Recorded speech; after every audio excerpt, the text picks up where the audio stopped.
last but certainly not least, Dr. Stodieck, who I'm sure is familiar to most everyone or most of you in the audience. Dr. Stodieck is at the University of Colorado at Boulder. He'll be speaking with us today with AMGEN Countermeasures for Bone and Muscle Loss for Space and on Earth.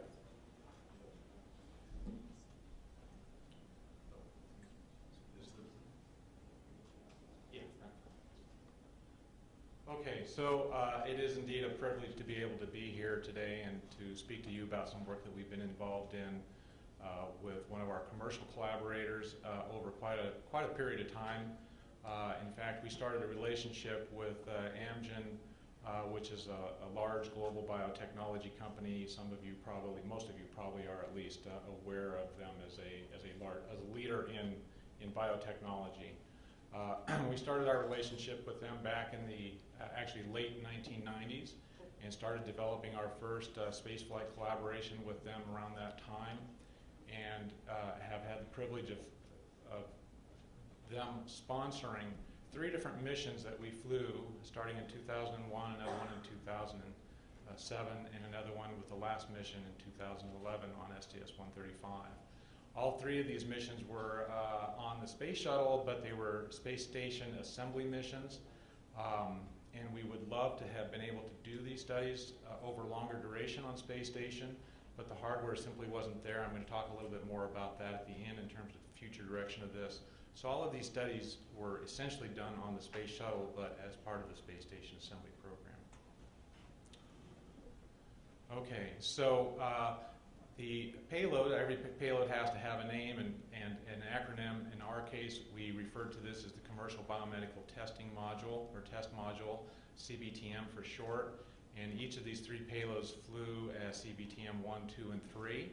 The first one was STS-108, and then STS-118, and then finally STS-135. Each of these missions were close to 12 days in length, actually 12, and then 13 days for the last 2 missions, as you can see here. We actually tested 3 completely different drugs targeted to different parts of the musculoskeletal system, as you'll see as I go into the details here. So we all know all of these drugs are targeted to musculoskeletal, as I said. We all know that muscles and bones respond to loading.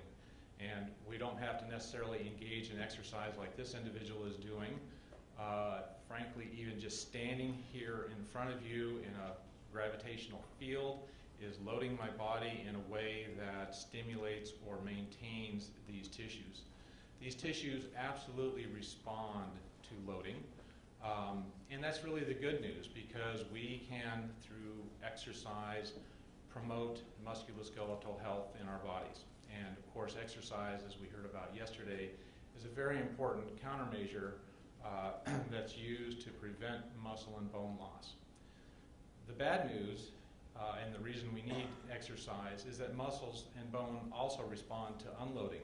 In fact, they respond to unloading almost much more easily and much faster than they respond to loading. So if we want to build muscle and bone, it takes, as we all know, a great deal of effort and a great deal of work. But if we want to lose it, it doesn't take much effort at all. We can sit on the couch and watch TV, and in fact, that has become a fairly common issue for a lot of people. For astronauts, of course, they are exposed to what I would refer to as the ultimate unloading environment, one in which the normal forces of gravity, again, just being able to stand, being able to walk, being able to take a flight of stairs, even frankly just sitting, will induce a maintenance of the musculoskeletal system. For astronauts, maintaining fitness is obviously very, very important and requires a great deal of effort. Exercising on the order of a couple of hours a day, and generally 7 days a week, is what's required to prevent really, frankly, very dramatic changes from taking place. We heard Tom Lang speak yesterday about the changes that occur in astronauts. Frankly, even in spite of extensive exercise, muscles are maintained fairly well with exercise, but of course there's always contingency issues that one has to take into account. there may be times when an astronaut, particularly on a deep space mission, might become ill or injured and be unable to exercise. So pharmaceutical countermeasures are, I think, an important part of research that's necessary for astronauts. Well, AMGEN, of course, is not particularly interested in developing a drug for a handful of patients. They are interested in tackling grievous diseases here on Earth, terrestrial issues, and these are the types of things that are associated with musculoskeletal problems. So disease, and of course we heard about postmenopause osteoporosis as being a very prevalent issue. In fact, worldwide, 70 million people suffer from osteoporosis. There will be a couple of million fractures that occur every year as a result of this disease at this point. And this problem is actually getting worse simply because we have an aging population, and even in developing countries, as medicine gets better and people live longer, these types of chronic diseases become more and more of an issue.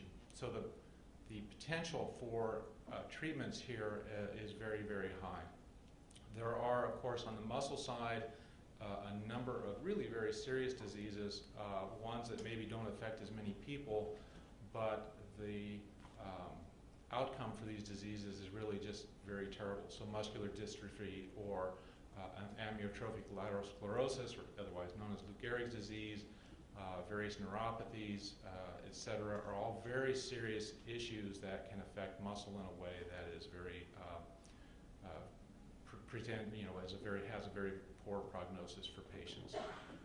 Even cachexia, which you may not have heard that term, it's essentially muscle wasting that occurs as a function of certain diseases, cancer, AIDS, COPD, kidney failure. These are all things that can cause significant metabolic wasting of muscles, and again, patients can really suffer from that and don't live as long because they have that muscle wasting along with the disease itself. And then, of course, from our perspective, our interest is in disuse, things that would cause you not to be able to use or load your muscles and bones in a normal way, and there are lots of issues for patients. So people that can't exercise to maintain muscle and bone need to have an alternative. And then, of course, simply aging. We've heard again that spaceflight is a good way to model aging, and because it's really on a very accelerated basis, and that's part of what drug companies want to be able to evaluate, is developing diseases and being able to test them in an environment that can give you insight into preventing issues for our aging population. So not only postmenopause osteoporosis, but males also suffer from osteoporosis as they get older. Sarcopenia, again, a term you may not have heard of, but we all lose muscle as a function of age, and unfortunately have to work to maintain that. If we could maintain that, we might avoid the frailty that can occur for some people that get old. And frankly, losing that muscle makes it more likely that you're going to fall and break a bone as a result of osteoporosis. So these things go hand in hand. So I want to talk just briefly about the pharmaceutical development process. Drugs, as most people know, are developed by pharmaceutical or biotechnology companies, have to go through quite a significant development process. That process starts with discovery, and specifically discovery of a target associated with a disease that you have evidence that if you can interact with that target in the right way, that you might be able to block that disease from occurring.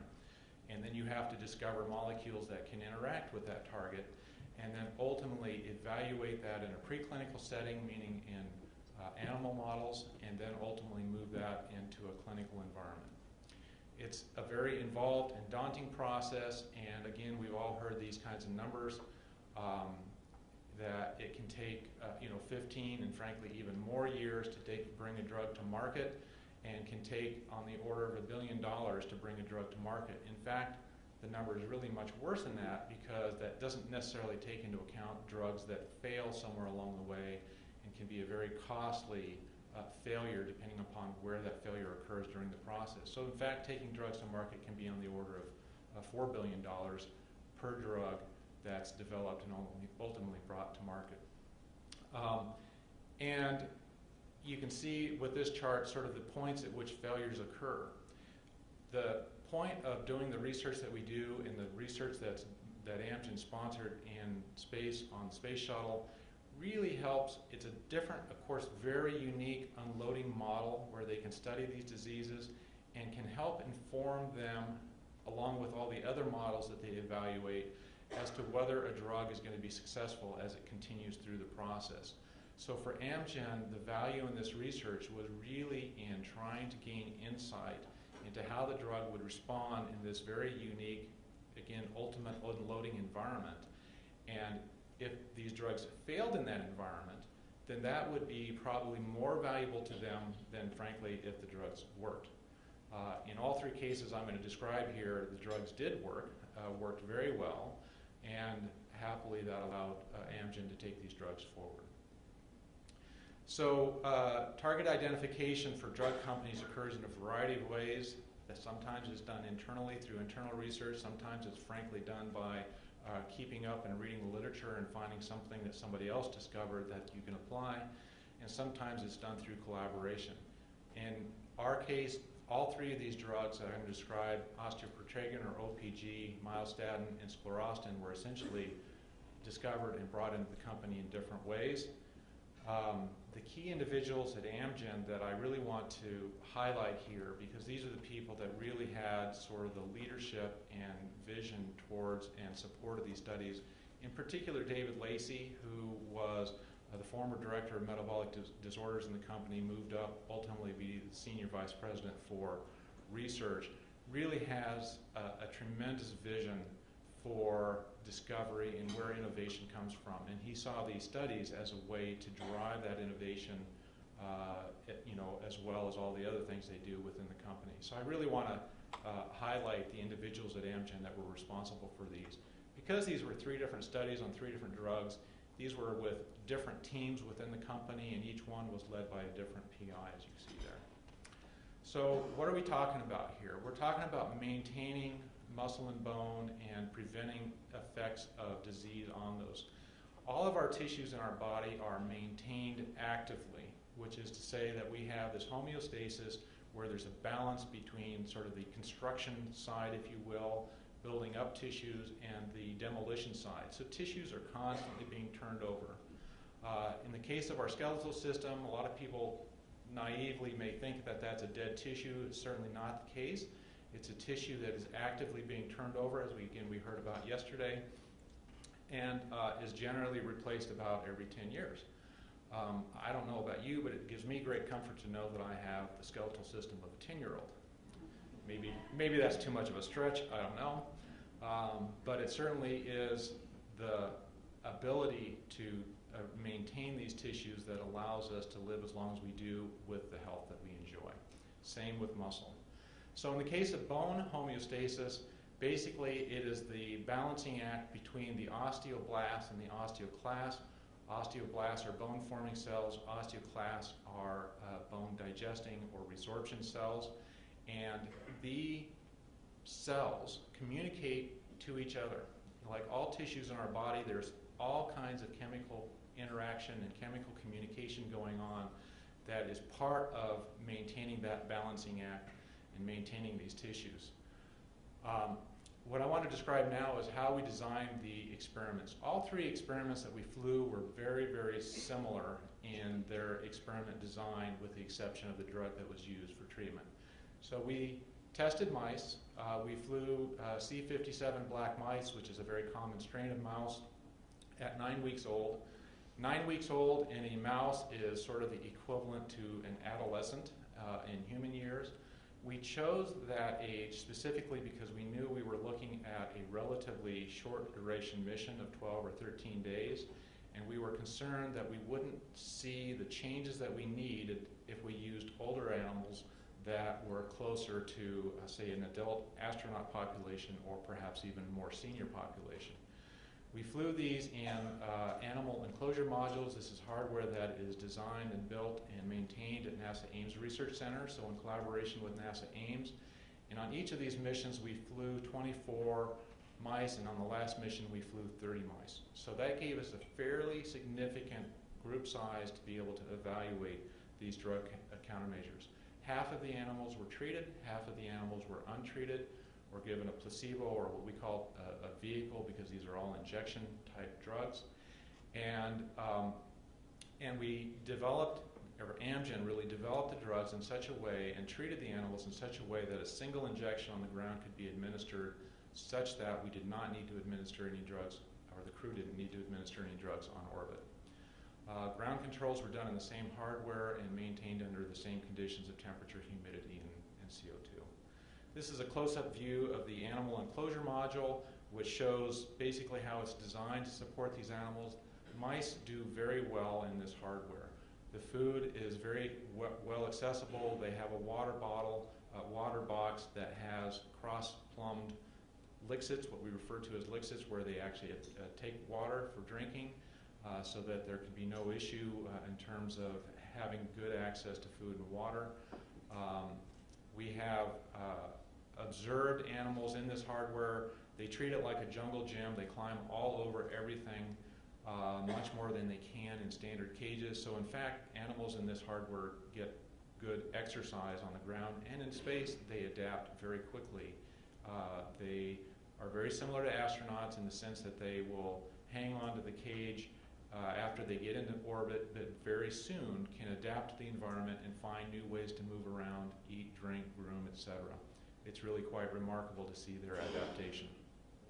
So now let me go into each of these three projects. So osteoprotegerin, or OPG, was discovered in 1997 by Amgen. It was part of their internal genomics program, as our capabilities for doing gene sequencing and specifically sequencing the human gene have gotten more, better and better.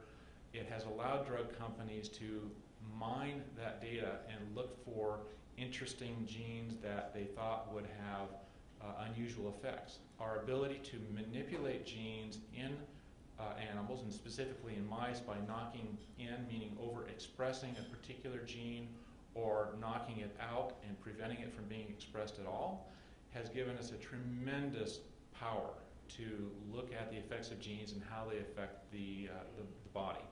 In this case, OPG was discovered as a TNF receptor superfamily type compound. It was very unusual in that most TNF receptors have more effects in the immune system and so forth. This one had skeletal effects that were identified by knocking it in and knocking it out of mice and realizing the effects that it had on the skeletal system. This discovery, as it turned out, was a landmark discovery in bone biology. It was one that allowed a tremendous expansion of our understanding of how the osteoclasts and how the osteoblasts signal to each other and how they maintain their relative levels of activity. Soon after OPG was discovered, again, it is what's called a soluble receptor. It is actually secreted. Most receptors in our body are in a cell membrane, and so they normally sit in our membranes of cells, and a signaling molecule will be bind with that and then cause an effect inside the cell. This was a soluble receptor, which means it was secreted outside the cell, still had to bind to a ligand to affect its effect in the skeletal system. In this case, the ligand was soon identified and just simply referred to it as OPG ligand, or OPGL. And again, all of this has opened up a great deal of understanding. I don't want to go into any details here other than to say that what OPG does is it blocks the ligand by binding to it and preventing it from binding to a receptor called RANK on osteoclast precursor cells and osteoclast cells themselves. And by blocking that signal, it prevents osteoclast precursor cells from further developing into full active osteoclasts and preventing them, therefore, from digesting bone and resorbing it.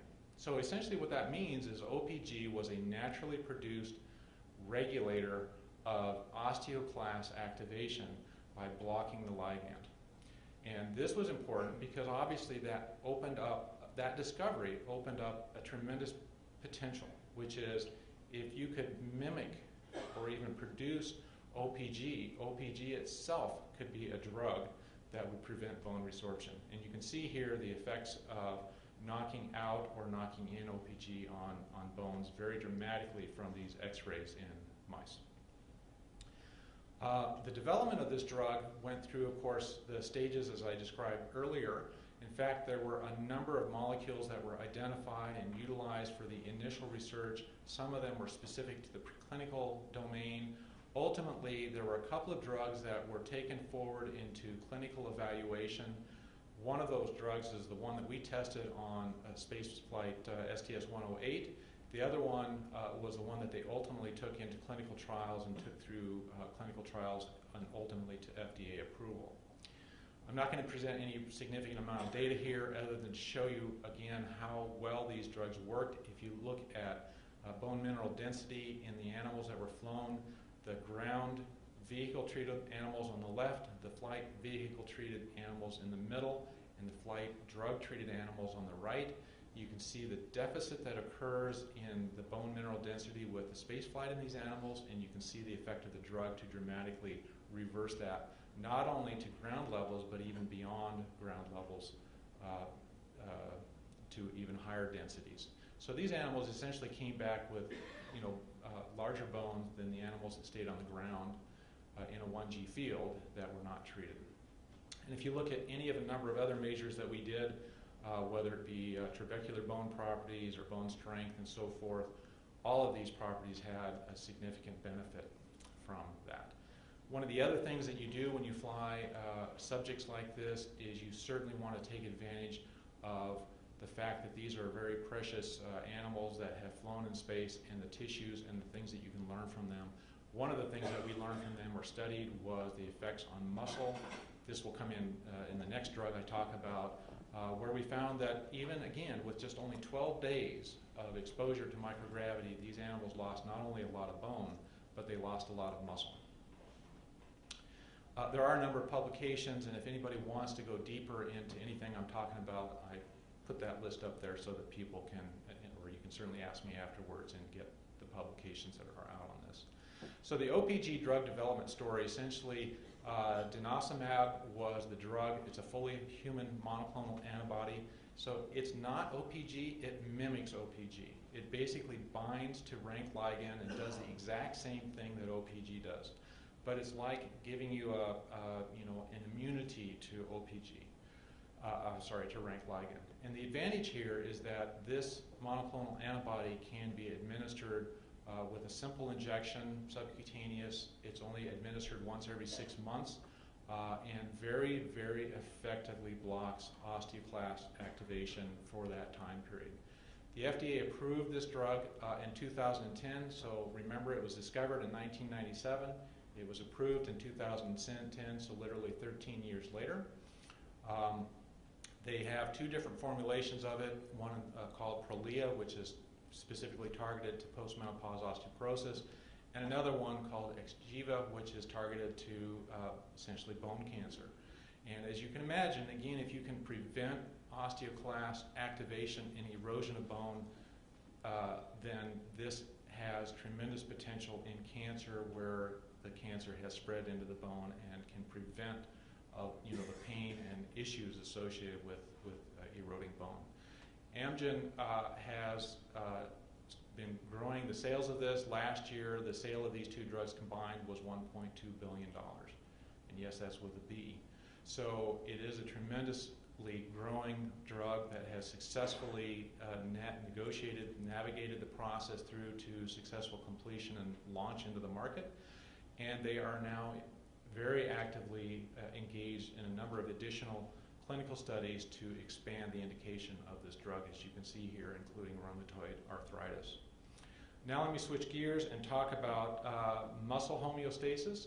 So unlike bone, which is really maintained as, I'll say, an extracellular material by cells that are either breaking it down or building it up, muscle, of course, is a cellular tissue. It is muscle fibers, muscle cells, multinucleated cells that can either expand in size, meaning hypertrophy, or they can reduce in size or atrophy.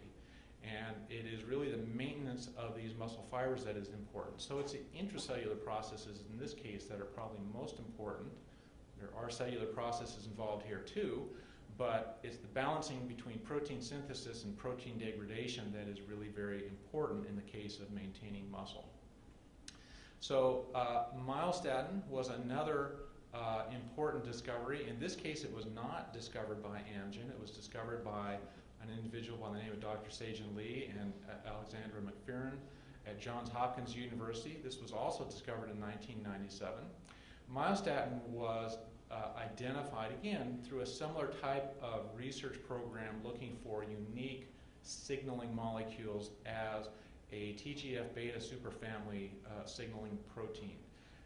It turned out that this was a very important one because it was found to be a negative regulator of muscle. Essentially, again, the more of this that you have, the less muscle you're going to have. It is highly conserved across mammalian species, across species. It is very important in maintaining our muscle tissues, as you're about to see.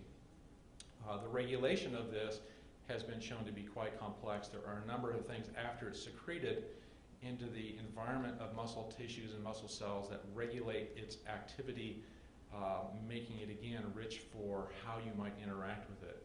The only thing I really wanted to show here is that myostatin binds to a specific receptor on the cells. In this case, it's an activin type 2B receptor, and it's that signaling that triggers then an intracellular cascade, ultimately leading to protein degradation and reduction of muscle fibers. And it shares that receptor with another compound, signaling compound called activin. There are a variety of myostatin inhibitors that have been studied. I'll talk about that in a minute. Myostatin's obvious effects, if you knock out myostatin, again, because it's a negative regulator, if you knock it out, you're going to have an increase in muscle mass.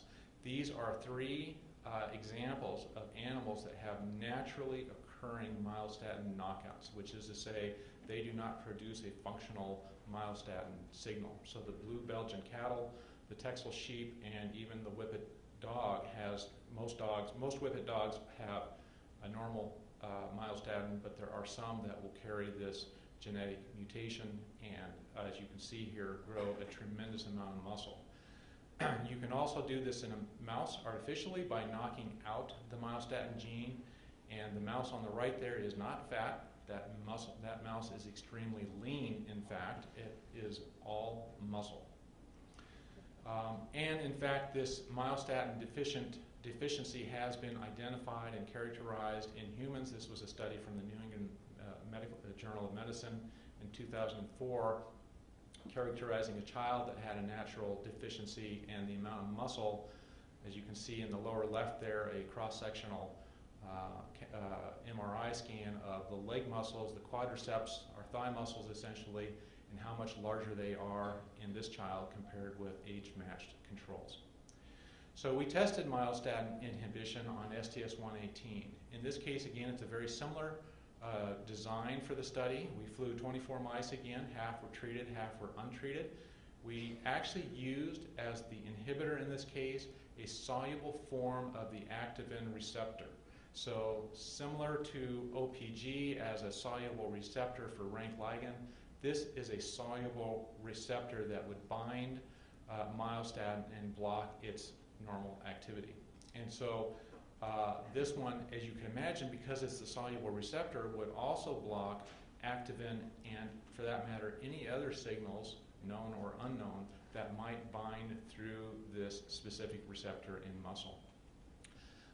Because of the research that had been looked at using this receptor, we had already anticipated that this drug might have both bone and muscle effects. These show the effects on the mice. Again, you're looking at, on the left side there, this is pre-flight, on the right side in the upper left one, post-flight, the simple body weight analysis of these animals. So the mice that were flown in space and untreated, the green line there, actually lost body weight. Again, these are 9-week-old animals, so normally they gain a little bit of weight, which is what you see in that blue bar there. But the animals that were treated actually not only did not lose weight, but they actually gained weight over their ground counterparts. If you look at the distribution, we did an MRI analysis of the body composition of these animals post-flight. And if you look at that body composition, you'll find, again, on the left side there, you see the control ground animals gain a little bit of weight. The middle green bars are the flight vehicle animals. They lost weight, and the animals on the right were the treated animals. They gained weight over their counterparts. And if you look at the middle one, that's lean mass, that's essentially muscle mass. You can see that that weight gain is essentially all muscle. On the right, we also were able to look at fat composition. Animals that are flown in space actually lose fat, which is to say it's probably a consequence of the environment that they're in, because normally animals at this point would be gaining fat, as you can see from the blue bar. And myostatin, in this case, had an interesting effect to prevent that fat loss from occurring. If you look at individual muscles in the lower left, you see that this drug had dramatic effect across the board on all muscles that were looked at. This just shows you cross-sectional analysis and labels of these muscle fibers. So again, ground, flight, and then flight plus drug. You can see the cross-sections of these muscle fibers get smaller with flight, and that reduction in size is completely blocked with the treatment of the drug. And as I said, this drug, as it turned out, also had effects in bone. This shows you a micro CT analysis of bone, basically looking at trabecular bone. And you can see with the ground versus flight, a significant reduction in trabecular bone, a thinning of that bone, a reduction of the number of trabeculi, etc. Whereas if you treated with the drug, you completely reverse that. And no matter how you looked at this, again, you had significant benefits on bone as well. So in this case, from an astronaut perspective, one single drug could potentially significantly complement exercise and significantly address both muscle and bone at the same time. Again, number of publications here, I'm not going to dwell on that. There are other indications for myostatin inhibitors. Obviously, our focus was on disuse, but cancer cachexia, as I pointed out, is a very serious issue for a lot of people. The cancer, of course, is bad enough, but if you're also losing your muscle, you also lose your ability to withstand chemotherapy and to be able to get through therapy, potentially to get to the other side of that therapy. So having muscle wasting at the same time is an unfortunate circumstance to go along with the cancer. In this case, testing was done by the same group that we collaborated with at AMGEN, showing this is all ground-based work, showing that in fact you could prevent that muscle wasting and even prolong the life of animals that had cancer. Similarly, with chronic kidney disease, you had significant benefits there, and others have shown that COPD, as I said, even type 2 diabetes benefits from this type of treatment. As it turns out, AMGEN took this into a phase 1 clinical trial. They actually worked with us to do that. We did a bed rest, and as far as I know, this is the only commercially sponsored bed rest study that's been done. Maybe there are others that I'm not aware of, but we actually did this here at the University of Colorado General Clinical Research Center, where we evaluated myostatin inhibition using a particular myostatin inhibitor that they were taking into clinical trials called a peptibody. This was for a phase 1. In a phase 1 trial, you're focused on the safety effects. If you can get efficacy effects, that's great, but you're really focused on the safety and tolerability of the drug, which proved to be very positive.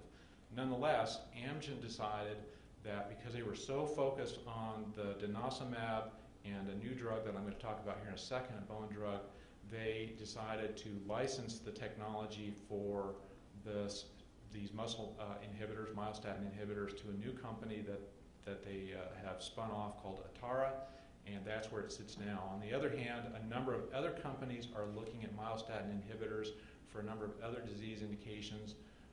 Companies started out by evaluating Duchenne or other types of muscular dystrophy because these are such grievous diseases, just terrible diseases, and if you could impact those, there's really no good treatment for muscular dystrophy. Unfortunately, these drugs don't have the benefits that they were really looking for in muscular dystrophy and now have changed some of their targets to cancer and other indications. And so there are active clinical trials going on. I expect at some point here one of these drugs will be approved and introduced into the market and be available for people. Bone homeostasis, again, I just want to introduce a new character here, the osteocyte in the lower left corner there. If you have significant loading, it is the osteocyte, which is another cell in your bones. In fact, osteocytes start out as osteoblasts, and as osteoblasts form bone, they essentially form themselves into the bone, and then they differentiate into what's referred to as an osteocyte. They essentially lock themselves into bone and become part of a large network inside that bone. And it is generally believed that that network is what allows us to detect mechanical loads and translate that load into a signal that can then respond and increase our bone density. And that signal now has been discovered very importantly as a compound called sclerostin. Osteocytes secrete sclerostin, and that sclerostin, in this case, it's an inhibitor of osteoblasts. So if there's no appreciable loading going on in your bones, sclerostin is secreted to prevent bone formation. And on the other hand, if you have a large amount of loading, then sclerostin is turned down and the osteoblasts are activated and start forming bone. So discovery of sclerostin. Sclerostin was first described in 2001. It was associated with actually a genetic disease, people that have an inherited trait where they produce too much bone, and that actually causes significant issues for these patients. It turned out to be a patient population predominantly in South Africa and largely based of Afrikaners, and they found significant increases in this particular disease and started to look at it and ultimately found that sclerostin was being underproduced. It was knocked out, naturally deficient, and that led to excessive bone formation in these particular patients. So sclerostin, as turns out, was secreted as a secreted compound that inhibits osteoblasts. AMGEN has now developed a fully human monoclonal antibody. It's called AMG 785 and now has a brand name as well. That was the molecule that they took into development here. They've done a large number of clinical studies, preclinical studies, including the spaceflight study that we did with them. And in this case, they partnered with UCB Pharmaceuticals. I'm not sure I understand the nature of that collaboration, but they are collaborating on the development of this drug. The unique thing about this drug is, as you can see, it affects bone formation. All of the osteoporosis drugs, or nearly all, I should say, the osteoporosis drugs that are on the market, like OPG, are anti-resorptives. They prevent the reduction in bone mass, but they don't stimulate formation. So if you've already lost a lot of bone, treatment with these drugs will help you, but it certainly won't help you to the extent that a drug that could actually promote formation would help you. So this one is really very unique. There's a lot of excitement associated with it because of that bone forming ability. It's also one that has been shown to be very safe and well tolerated.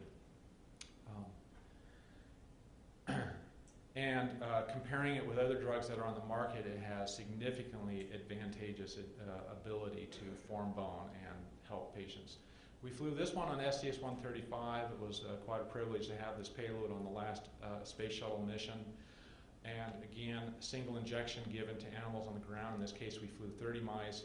If you look at the results here, similar to OPG, you see significant deficit, again, in bone density that occurs with flight, and then a reversal of that with drug treatment. The difference here is that with OPG, we were essentially blocking resorption. In this case, we were promoting formation, which is really a way of saying that you can increase bone density and still maintain a high level of turnover, which is desirable in terms of maintaining bone properties. This drug is being developed very rapidly. They are already in phase 3 clinical studies. The phase 2 studies were highly successful and allowed them to move very quickly to phase 3. They are actively recruiting, again, post-menopause osteoporosis population. These are large studies. 5,000 patients is their goal to recruit. They expect to have results in around late 2015, and if everything goes well, they could have FDA approval of this in 2017. Again, this is a tremendous new drug in the arsenal for drug testing. And this, I just want to point out that all of these studies really evaluated the sort of middle section of this drug development process, where we were looking at preclinical evaluation of drugs with the unique model of spaceflight disuse. But what I think the real potential, where I think even greater potential for testing with these rodent models in space, is at the far left, which is the discovery of targets and the discovery of molecules that can interact with those targets.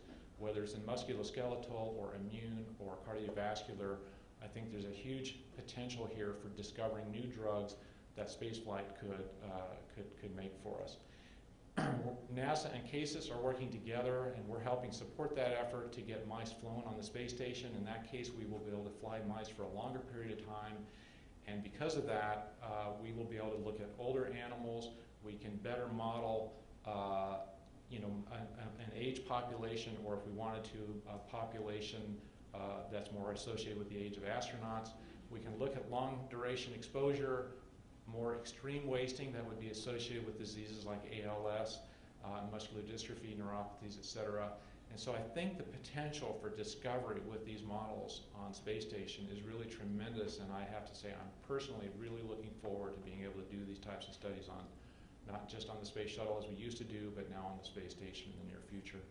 And finally, I just want to acknowledge the number of people that have been involved in these studies over the years is a very large number.